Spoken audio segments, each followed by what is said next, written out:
وہاں کے ٹرسٹی حضرات نے جو بیچارے علم میں کم تھے انہوں نے شکایت کی حضرت امام صاحب نماز برابر نہیں پڑھا رہے. تو حضرت نے امام صاحب کو بلایا, تجوید کے ساتھ نہیں پڑھاتے قرآن نماز میں, سنا. حضرت نے بہترین قرآن کریم سنا دیا جیسے ابھی حضرت قاری صاحب نے سنایا, تجوید کے ساتھ. کہ ماشاءاللہ تو بہت اچھا پڑھتے ہو. ٹرسٹی حضرات کو پوچھا کہ ان کو تنخواہ کیا دیتے, تو انہوں نے کوئی معمولی تنخواہ بیان کر. حضرت نے فیصلہ فرمایا کہ تنخواہ کے حساب سے اچھا پڑھتے. میں نے کئی ائمہ سے پوچھا تمہاری کیا تنخواہ, تمہاری کیا تنخواہ. کسی نے 10, کسی نے 12, بہت حد ہو گئی تو 15. معلوم کی بات الگ ہے. لیکن اس نے یہ 15 پر زبان پر حرف شکایت نہیں کہ مجھے پورا نہیں ہوتا, اللہ چلا دیتا ہے. اور کوئی آپ کی قدر نہ کرے تو فکر مت کیجئے, میرے نبی کی مکے والوں نے قدر نہیں کی لیکن حضور نے دین کا کام نہیں چھوڑا. اس طرح ہم بھی کسی کو دیکھے بغیر, کسی کا منہ مت دیکھو, کسی کا کیسا ہو کیسا, اپنے کو کام سے مطلب. کام کیا. السلام علیکم ورحمۃ اللہ وبرکاتہ. بسم اللہ الرحمن الرحیم. نحمده ونصلي ونسلم على رسوله الكريم. اما بعد, اعوذ باللہ من الشیطان الرجیم. بسم اللہ الرحمن الرحیم.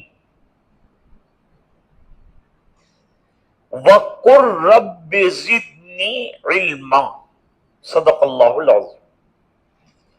اللہم صلی علی سیدنا محمد وعلی آل سیدنا محمد وبارک وسلم.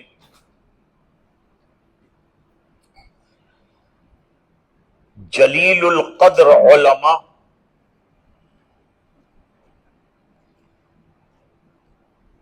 عظیم المرتبت صلحاء, حاضرین مجلس,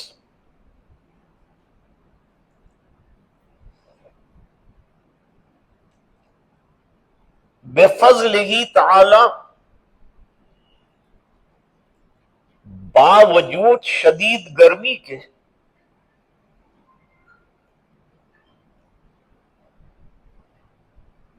ایک آواز پر آپ حضرات کا تشریف لے آنا مبارک ہو.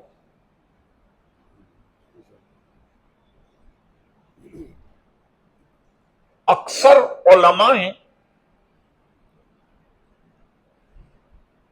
اور میں طالب علم ہوں, تو ظاہری بات ہے کہ طالب علم علماء کو کیا کہہ سکتے. حضرت مولانا منظور صاحب نعمانی رحمت اللہ علیہ راندیر تشریف لائے,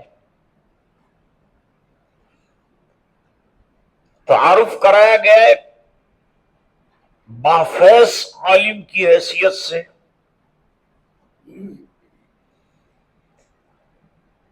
حضرت نے جواباً فرمایا کہ میں پہلے طالب علم تھا, ابھی ہوں, اور آئندہ مرتے دم تک طالب علم رہوں. جس دن کوئی عالم یہ سمجھے کہ میں عالم ہو چکا, اس دن سے اس کا معاملہ ختم ہو چکا.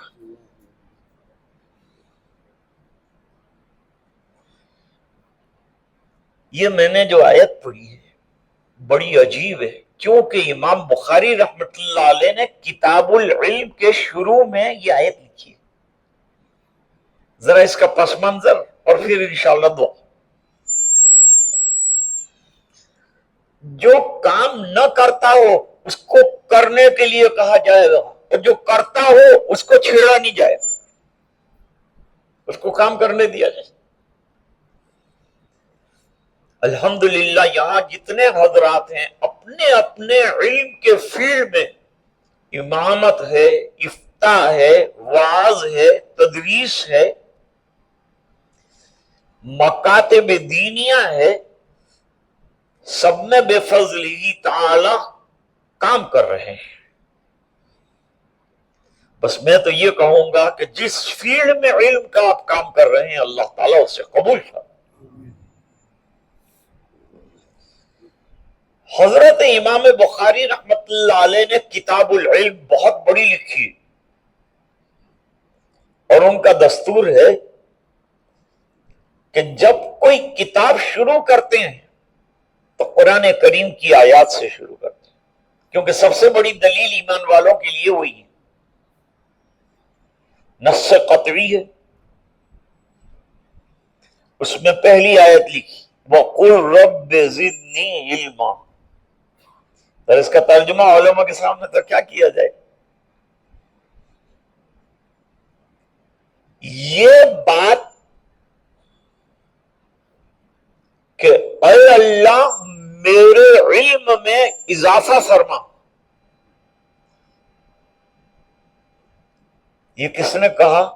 اللہ نے فرمایا کہ اے نبی آپ یہ دعا کیجئے۔ اب نبی کے پاس جو علم آتا ہے وہ وحی کی روشنی میں آتا ہے، اور پھر وہ وحی کی افہام و تفہیم کا ملکہ اللہ نبی کو دیتے ہیں۔ ایک حدیث شریف میں فرمایا اعطیت علم الاولین والآخرین، مجھے اولین اور آخرین کا علم دیا گیا۔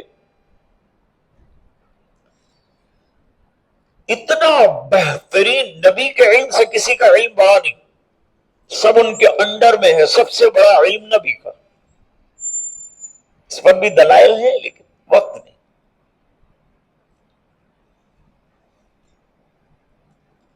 اتنا علم ہونے کے باوجود اللہ نبی کریم صلی اللہ علیہ وسلم سے فرما رہے ہیں کہ علم کے اضافے کی دعا کرو۔ معلوم ہوا کہ فارغ ہو جانے کے بعد، یہ تو ایک مرحلہ، درس نظامی سے جو فارغ ہوئے وہ ایک مرحلہ ہے، اس پر علم ختم نہیں ہوتا، بلکہ علم کی استعداد یہ 7 سالوں میں پیدا ہوتی، علم سے مناسبت پیدا ہوتی۔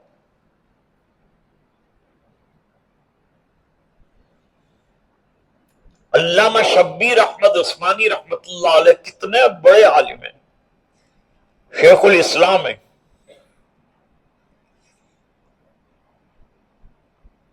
حضرت نے فرمایا 17 سال تک حضرت نانوتوی رحمت اللہ علیہ کا ایک چھوٹا رسالہ میں دیکھتا رہا لگاتار، 70ویں سال میں مجھے سمجھ میں آنے لگا۔ تو علم آسان بھی ہے، علم مشکل بھی ہے۔ علم کی بقا ضروری ہے۔ علم کو باقی رکھنے کا طریقہ کیا ہے؟ امام بخاری رحمت اللہ علیہ نے کئی چیزوں پر اس کو پھیلایا، باب قائم کیے کیسے علم کی حفاظت کی جائے۔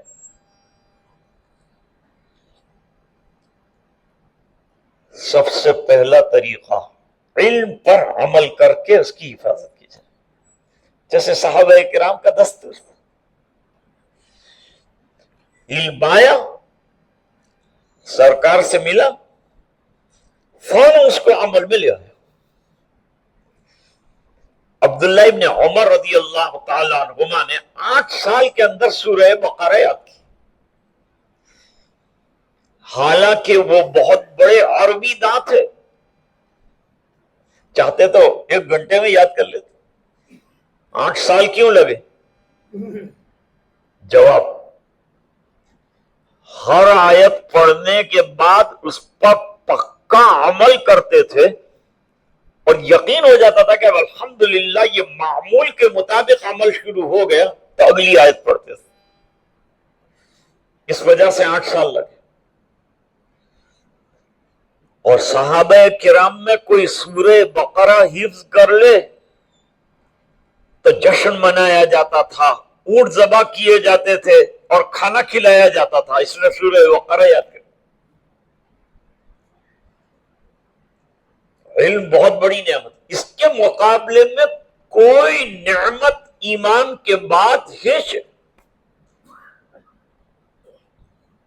شاعر نے کیا کہا؟ ردینا قسمت الجبار فینا لنا علم للجبار معلوم. ہم اللہ تعالیٰ کی تقسیم پر راضی ہے کہ اللہ نے ہمیں علم کی دولت عطا فرمائی، دوسروں کو مال دیا ہے. مال بھی نعمت ہے لیکن علم اس سے بڑی دولت. وجہ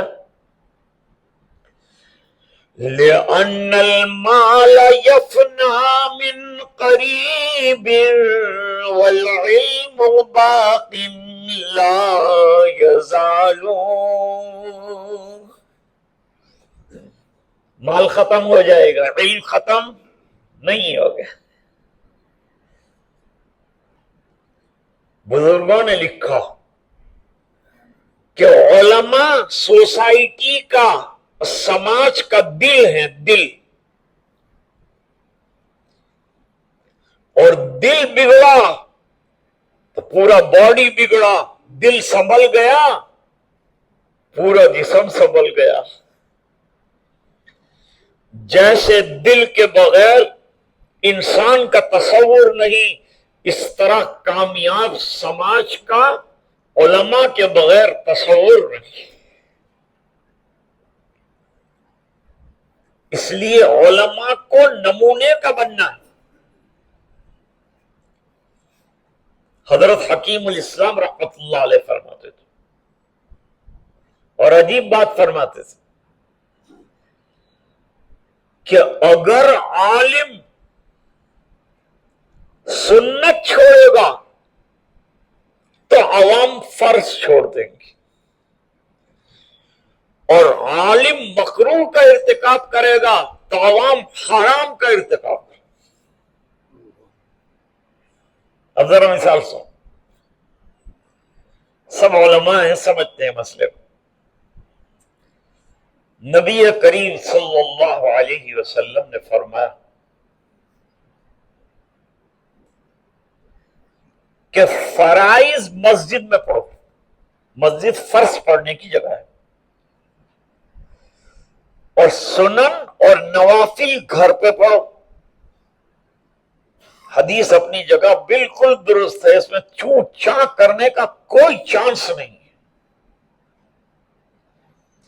آپ صلی اللہ علیہ وسلم اس پر عمل فرماتے تھے، صحابہ اس پر عمل فرماتے تھے. اب ہمارا دور ہو گیا، گیا گزرا، لوگ نماز پڑھنے نہیں آتے. اب اگر فرض پڑھ کر امام چلا جائے گا لوگ بھی چلے جائیں گے، اور وہ سنت پڑھیں گے بعد میں؟ نہیں پڑھیں گے، کیونکہ بزنس ہے، یہ ہے، وہ لگ جائیں گے.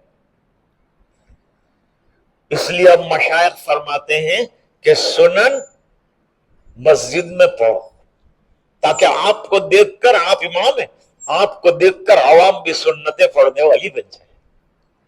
مسجد کا استعمال کر، اچھا استعمال کر. سرکار کے یہاں 8 چیزوں کے لیے مسجد کا استعمال ہوتا تھا. دار القضاء وہ بھی مسجد، لشکر کا کیمپ وہ بھی مسجد، اجتماع کا مرکز وہ بھی مسجد، دار المشورہ وہ بھی مسجد، علم سیکھنے کی جگہ وہ بھی مسجد، قرآن سیکھنے کی جگہ وہ بھی مسجد، مدرسہ وہ بھی مسجد. سمجھ رہے بات؟ ابھی تو کیا ہم لوگ نماز ہوئی مسجد بند کر دیتے. یہ سب کام کو زندہ کرو.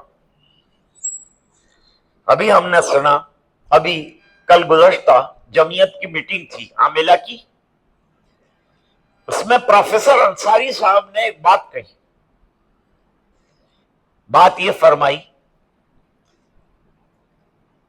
کہ حکومت کے ایک شوشہ چھوڑنے کی وجہ سے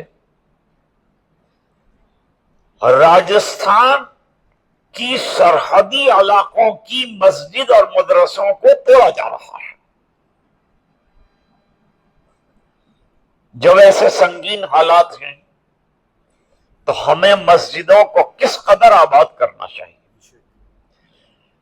آج علماء کو یہی دعوت دینی ہے کہ مسجدوں سے جڑ جاؤ، قرآن شریف سے جڑ جاؤ، اپنی زندگی کو عملی بناؤ اور نمونہ اسلاف بنو، اور کام سے کام رکھو، آپس میں نہایت محبت رکھو، ایک دوسرے کے ساتھ مل کر جڑ کر کام کرو. بھائی اس وقت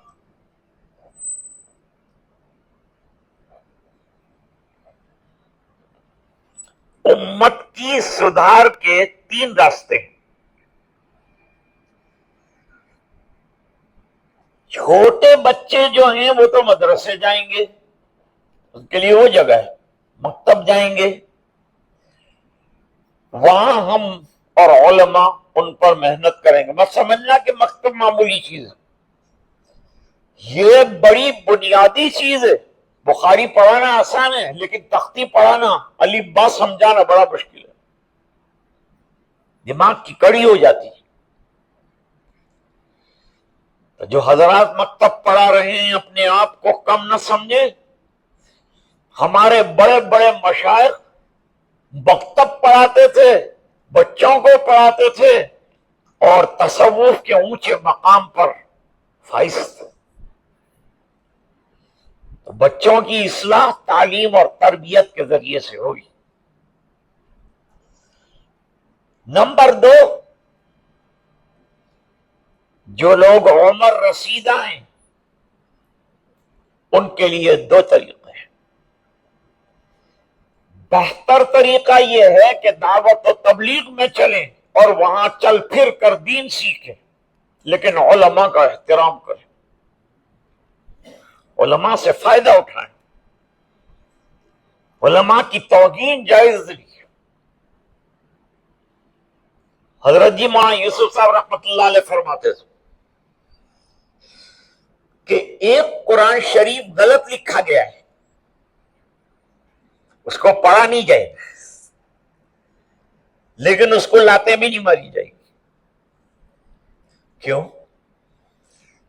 آج غلط قرآن کو لات ماری، کل صحیح قرآن کو بھی عوام لات مار دیں گے. قرآن کا احترام چلا جائے گا تو اس کو ادب سے کسی جگہ رکھ دیا جائے گا، پڑھنے کی ممانعت لکھ دی جائے گی، لیکن قرآن کا احترام کیا جائے گا. اکثر لوگ جب فارغ ہوتے ہیں تو علماء کی غیبت میں لگ جاتے ہیں. حضرت جی نے فرمایا کہ علماء کو اللہ ایک نہ ایک دن جنت میں اٹھا کر جگہ عطا فرمائیں گے اور غیبت کرنے والے محروم رہ جائیں گے. کیونکہ علم ہے تو ایک دن وہ راہ راست پر علم لا کے رہے گا. سفیان ثوری کا مقولہ نقل کیا ہے، اخذت العلم لغیر اللہ. میں نے جب شروع میں علم حاصل کیا تو غیر اللہ کے لیے کیا، کوئی اور مقصد تھا. اس زمانے میں حاکموں کے یہاں علم والوں کی بڑی وقت تھی، بڑے بڑے تنخواہیں دیتے تھے۔ ہارون رشید کے دربار میں جو علماء بیٹھتے تھے ان کو سال کا 3 کروڑ روپیہ ملتا تھا۔ غش کھا جائے گا ٹرسٹی، یہ سنے گا 3 کروڑ روپیہ ابھی جو دے رہے ہیں علماء کو، پوری زندگی کیا اس کے ابا امی دادا دادی کوئی بھی پیسے کی نہیں، میں تو 3 کروڑ نہیں ہوں۔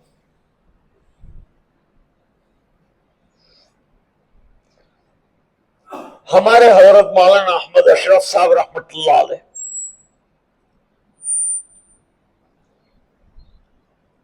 وہ کسی جگہ گئے، وہاں کے ٹرسٹی حضرات نے جو بیچارے علم میں کم تھے انہوں نے شکایت کی، حضرت امام صاحب نماز برابر نہیں پڑھا رہے۔ تو حضرت نے امام صاحب کو بلایا، تجوید کے ساتھ نہیں پڑھاتے قرآن نماز میں، سناؤ۔ حضرت نے بہترین قرآن کریم سنا دیا، جیسے ابھی حضرت قاری صاحب نے سنایا، تجوید کے ساتھ۔ کہ ماشاءاللہ تم تو بہت اچھا پڑھتے ہو۔ ٹرسٹی حضرات کو پوچھا کہ ان کو تنخواہ کیا دیتے، تو انہوں نے کوئی معمولی تنخواہ بیان کر۔ حضرت نے فیصلہ فرمایا کہ تنخواہ کے حساب سے اچھا پڑھتے۔ تو میں عرض کر رہا تھا کہ دوسری سب مہمیں لوگ چلاتے ہیں، اس کو تو اپنی جگہ رکھو۔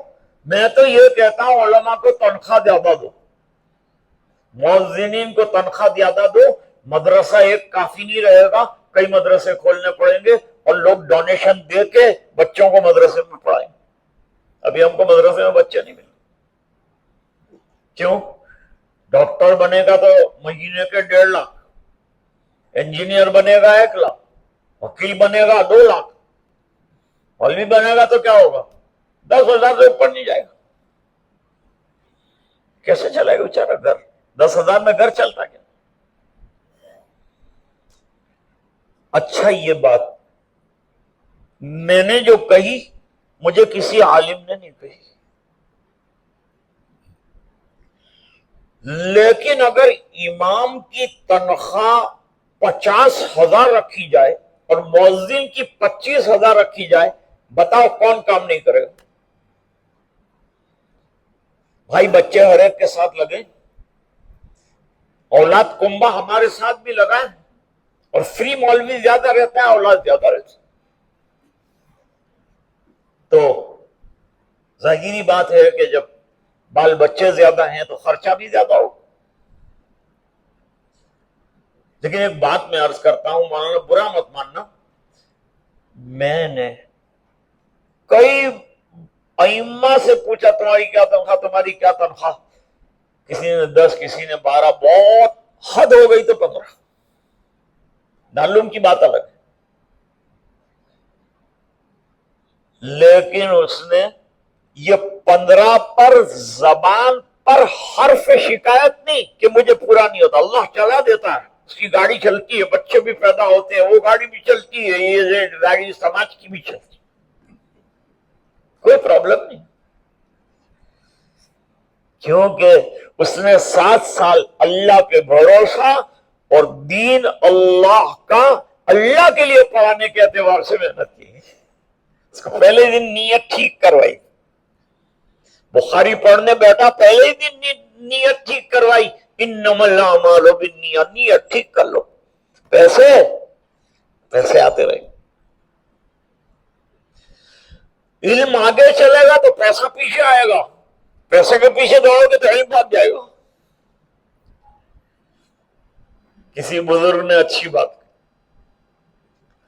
کہ علم جب آتا ہے تو عمل کا دروازہ کھٹکھٹاتا ہے، اگر عمل کا دروازہ کھلتا ہے تو علم دیتا ہے، ورنہ خدا حافظ ہو جاتا ہے۔ 7 سال آپ نے رکشہ چلانے کے لیے سند حاصل نہیں کی، علم میں لگے رہو، مت چھوڑو، سائٹ پہ تجارت کرو، عطر بیچو، 10 روپے کا جنت الفردوس بیچو، لیکن علم کا دامن مت چھوڑو. تھوڑا سا علم عمل کے ساتھ سنور جاتا ہے، بہت سا علم بے عملی کے ساتھ بے فائدہ ہو جاتا ہے.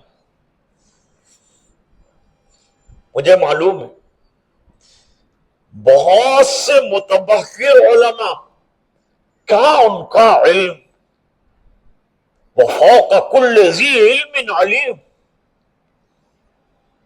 لیکن کوئی بیان نہیں، کوئی نہیں، کونے میں بیٹھے اپنا کاروبار کر رہے ہیں. دنیا امت کا کیا حال ہے، امت کا آج کتنے سنگین حالات سے ہم لوگ گزر رہے ہیں. آنکھوں میں آنسو آ جاتے ہیں.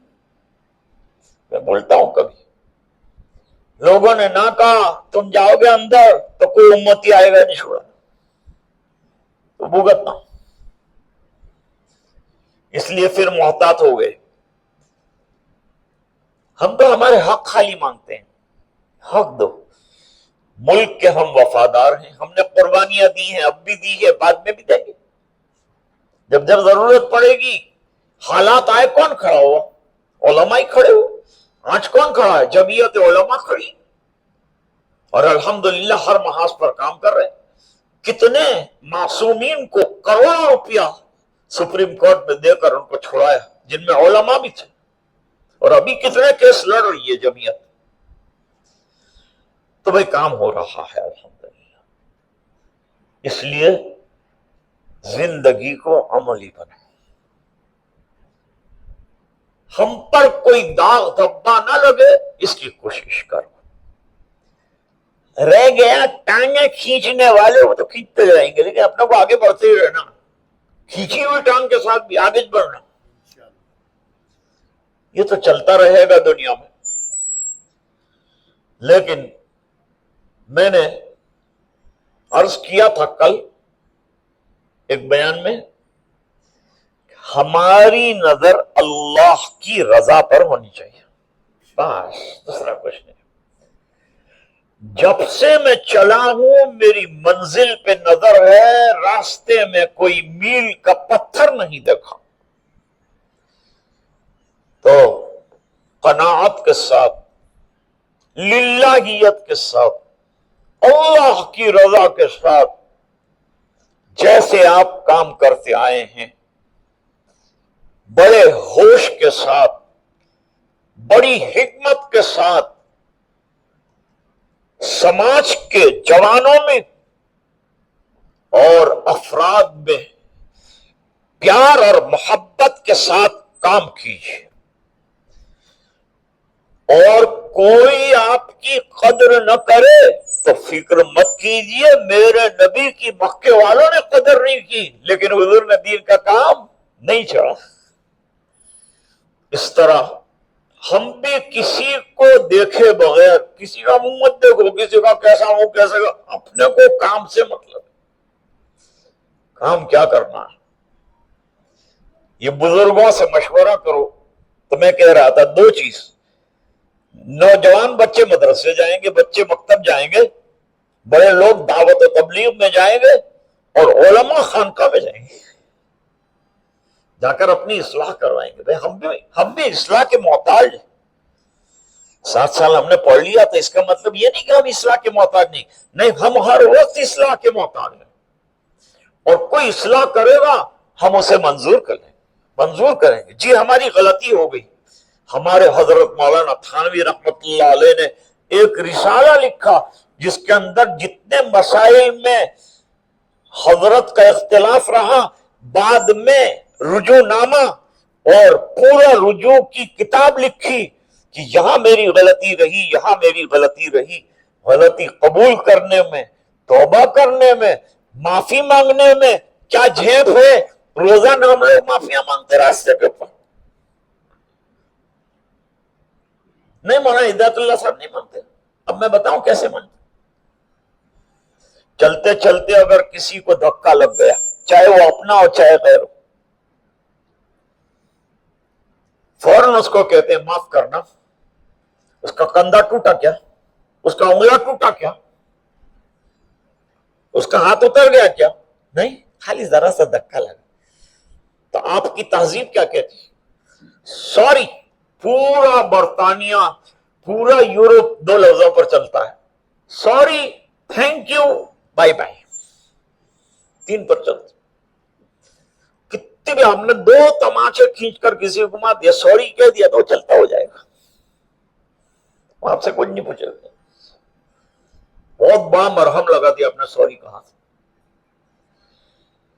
ایک دھکا لگا تو آپ نے لیٹ نہیں کیا کہ میں رات کو سوری کہوں گا تیرے گھر آ کے، ادھر کیا، دھکا لگایا، غلطی کیا، ادھر سوری کیا۔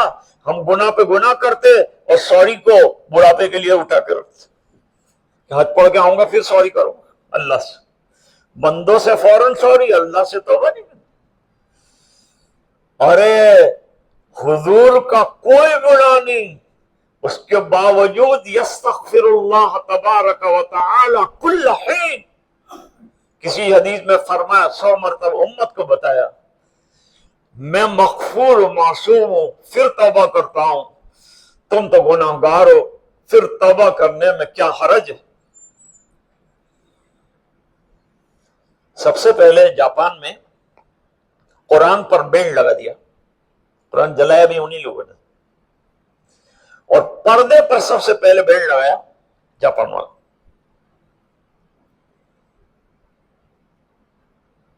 نقصان تو کچھ نہیں ہوا، پوری دنیا پڑی ہے۔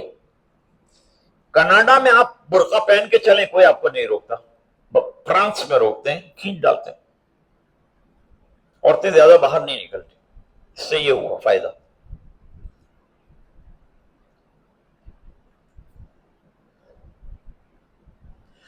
جس نے سانسیں ہمیں عطا کی ہے، سبحان اللہ بولیں، جس نے سانسیں ہمیں عطا کی ہے، ہم لو اس سے نہیں لگاتے ہیں، پھر سبحان اللہ ٹھنڈا۔ بھول بیٹھے ہیں ہم خدا کا کلام، زلزلے اس لیے بھی آتے ہیں۔ تو جاپان کے لیے کبھی کبھی مس انڈرسٹینڈنگ ہو جاتی، کہا تھا اس کے لیے لے لیا۔ ایک بار پھر پڑھتا ہوں، جس نے سانسیں ہمیں عطا کی ہیں، ہم لو سے نہیں لگاتے ہیں، بھول بیٹھے ہیں ہم خدا کا کلام، زلزلے اس لیے بھی آتے ہیں۔ اب مشورہ دے رہے ہیں، پہلے تو زلزلوں کا سبب بیان کیا، جاپان میں اتنے زلزلے کیا، خدا کے قرآن کو ٹھکرایا، اللہ کے احکام کو ٹھکرایا، زلزلے آئے۔ خیریت اس میں ہے کہ توبہ کریں، کیا خیریت اس میں ہے کہ توبہ کریں، ورنہ انسان ڈوب جائے گا، اب بھی سمجھے نہیں خدا کا کلام، سارا جاپان ڈوب جائے گا۔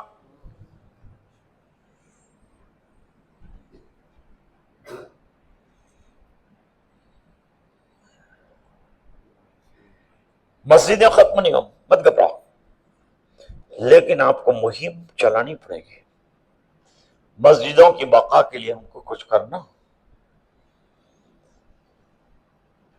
مسجدیں چاہے یو پی میں ہو، مسجدیں ہندوستان کے کسی کونے میں ہو، اس کا ٹوٹنا ہمارے دل کا ٹوٹنا،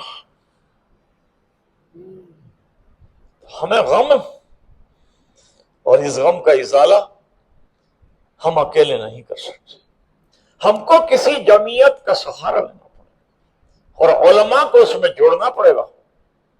مولانا محمود مدنی صاحب تشریف لا رہے ہیں، جے پور آ رہے ہیں، موجودہ حالات کی گفتگو کے سلسلے میں ان سے زیادہ آپ کو معلومات ہوگی، وہ سینٹر میں رہتے ہیں۔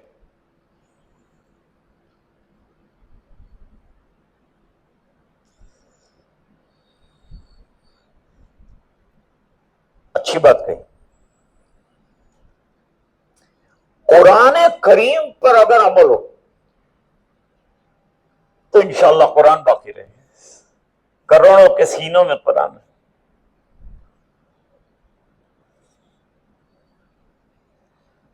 بہت اچھی بات کہی ماجد دیوبندی صاحب، اچھے شعر ہوتے ہیں، وہ کیا کہتے ہیں؟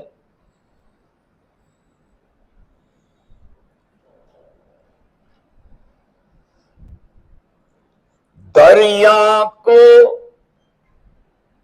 سکھانے سے میاں کچھ نہیں ہوگا، اور سورج کو بجھانے سے میاں کچھ نہیں ہوگا، محفوظ کروڑوں کے دلوں میں ہے یہ سن لیں، قرآن جلانے سے میاں کچھ نہیں ہوگا۔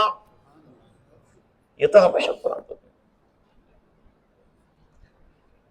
اور مسجدیں بھی ختم نہیں ہوں۔ جو وراثت میں ہم نے پائی ہے، ذرا غور فرمائے شعر پر، ذرا ملاحظہ فرمائے شعر کیا کہتا ہے۔ وہاں آپ چلے مت جاؤ، مولانا حضرت بیٹھ جاؤ۔ جو وراثت میں ہم نے پائی ہے وہ حدیں ختم ہو نہیں سکتی، سازشیں لاکھ ہو یا ماجد مسجدیں ختم ہو نہیں سکتی۔ تو انشاءاللہ عزم یہ رکھو کہ ہم کام کریں گے، اور جب امت کو ضرورت پڑے گی، جس محاذ پر پڑے گی، انشاءاللہ اچھی طرح کام کریں گے۔ میں جودھ پور کے علماء کو جانتا ہوں، بڑے فعال، بڑے محنتی، 20 سالوں سے آتا ہوں، میں نے سب کو محنت کرتے ہوئے پایا، اپنے اپنے فیلڈ میں کوششیں کرتے ہوئے پایا۔ میں آپ کو اپریشیٹ کرتا ہوں، میں آپ کو مبارکباد دیتا ہوں، میں آپ کے لیے دعا کرتا ہوں، آپ میرے لیے دعا فرمائیں۔ ہمارے لیے پورا ہندوستان ایک ہے، جہاں ضرورت پڑے گی ہم دوڑ جائیں گے انشاءاللہ، اور ہماری قربانیاں اسلاف کی طرح سے انشاءاللہ پیش کریں گے۔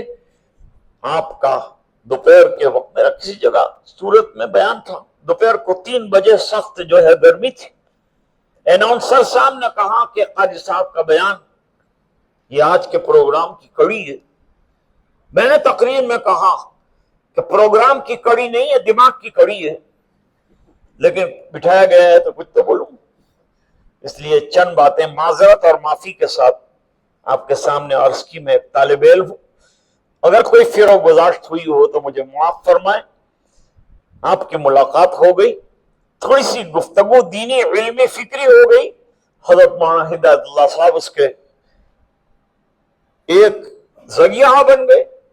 اللہ تعالی ہمارے جمع ہونے کو اللہ کے گھر میں قبول کرے۔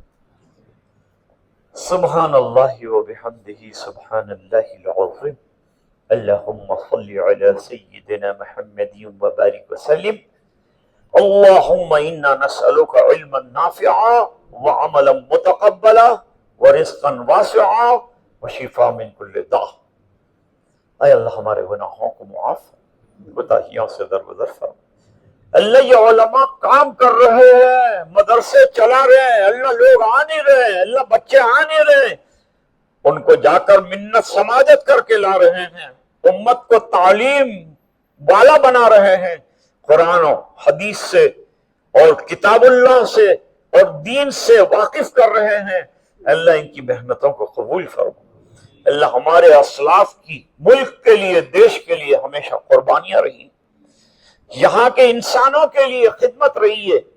اے اللہ ہماری ٹوٹی پھوٹی حیثیت، ہم ٹوٹے پھوٹے بندے، گندے، اے اللہ لیکن تیرے بندے ہیں، ہماری گزارش کو قبول فرما لے، کام لے لے، قبول فرما لے، اور اے اللہ ہماری دنیا آخرت کا تکفل فرما۔